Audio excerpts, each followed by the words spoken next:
نحمده ونصلي على رسوله الكريم اما بعد بسم اللہ الرحمن الرحیم۔ رسول اللہ صلی اللہ علیہ وسلم نے فرمایا کہ جنت میں سب سے آخر میں جو آدمی داخل ہوگا وہ کبھی چلے گا، کبھی چہرے کے بل گرے گا، کبھی آگ اسے جھلسا دے گی۔ جب وہ آگ سے نکل کر آئے گا تو پلٹ کر اس کو دیکھے گا اور کہے گا بڑی برکت والی ہے وہ ذات جس نے مجھے تجھ سے نجات دی۔ اللہ نے مجھے ایسی چیز عطا فرما دی جو اس نے اگلوں پچھلوں میں سے کسی کو عطا نہیں فرمائی۔ اسے بلندی پر ایک درخت کے قریب کر دے تاکہ میں اس کے سائے میں دھوپ سے نجات حاصل کروں اور اس کے پانی سے پیاس بجھاؤں۔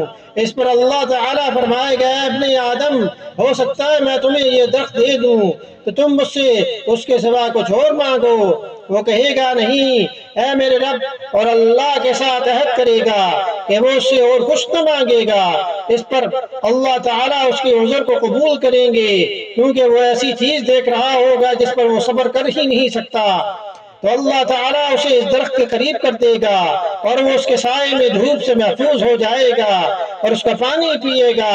پھر اسے اوپر ایک اور درخت دکھایا جائے گا جو پہلے درخت سے زیادہ خوبصورت ہوگا، تو وہ کہے گا اے میرے رب، مجھے اس درخت کے قریب کر دی تاکہ میں اس کے پانی سے سیراب ہوں اور اس کے سائے میں آرام کروں، میں تو اس سے اس کے سوا کچھ نہیں مانگوں گا۔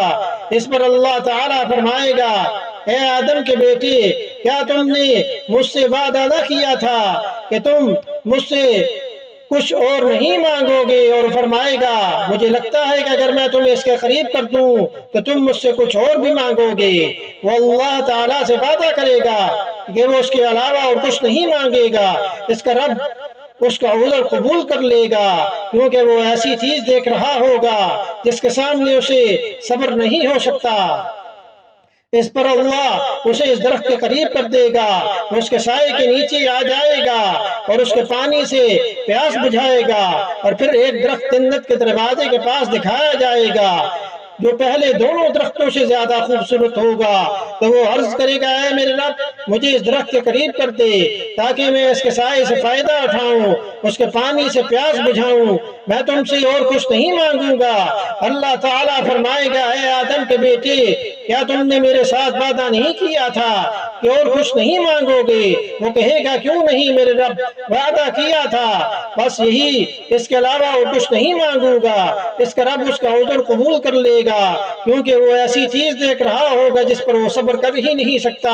تو وہ شخص اس درخت کے قریب کر دے گا تو وہ اہل جنت کی آوازیں سنے گا اور وہ کہے گا اے میرے رب، مجھے اس میں داخل کر دے۔ اللہ تعالیٰ فرمائے گا اے آدم کے بیٹے، وہ کیا چیز ہے جو تجھے راضی کر دے؟ ہمارے درمیان سوالات کا سلسلہ ختم کر دے، کیا تم اس سے راضی ہو جاؤ گے کہ میں تمہیں ساری دنیا اور اس کے برابر اور دے دوں؟ وہ کہے گا اے میرے رب، کیا تو میری ہنسی اڑاتا ہے جبکہ تو سارے جہانوں کا رب ہے؟ اس پر ابن مسعود رضی اللہ عنہ ہنس پڑے اور کہا کہ کیا تم مجھ سے یہ نہیں پوچھو گے کہ میں کیوں ہنسا؟ سامعین نے پوچھا آپ کیوں ہنسے؟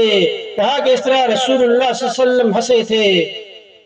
تو صحابہ کرام رضی اللہ عنہم نے پوچھا کہ اے اللہ کے رسول، آپ کیوں ہنس رہی ہیں؟ تو آپ نے فرمایا رب العالمین کے ہنس پڑھنے پر جب اس نے کہا تھا کہ تو سارے جہانوں کا رب ہے، میری ہنسی اڑاتا ہے، اللہ فرمائے گا میں تیری ہنسی نہیں اڑاتا بلکہ میں جو چاہوں کر سکتا ہوں۔ بخاری شریف میں اس کو جو روایت کیا گیا اور اسی طرح صحیح مسلم میں بھی یہ حدیث جو ہے وہ موجود ہے۔ تو اللہ پاک ہمیں جنت الفردوس نصیب کریں اور سنت کے مطابق عمل کرنے کی توفیق عطا فرمائیں۔ وما علینا الا البلاغ المبین۔